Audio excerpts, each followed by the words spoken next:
اللہم صلی علی۔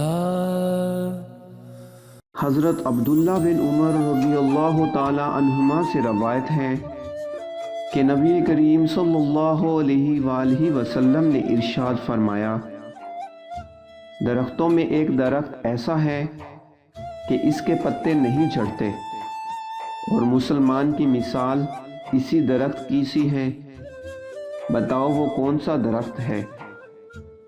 یہ سن کر لوگوں کا خیال جنگل کے درختوں کی طرف دوڑا۔ حضرت عبداللہ رضی اللہ تعالی عنہ نے کہا، میرے دل میں آیا کہ وہ کھجور کا درخت ہے، مگر میں اپنی کم سنی کی شرم سے نہ بولا۔ آخر صحابہ نے نبی کریم صلی اللہ علیہ وآلہ وسلم سے پوچھا کہ وہ کون سا درخت ہے؟ آپ صلی اللہ علیہ وآلہ وسلم نے فرمایا، وہ کھجور کا درخت ہے۔ صحیح بخاری حدیث نمبر 61۔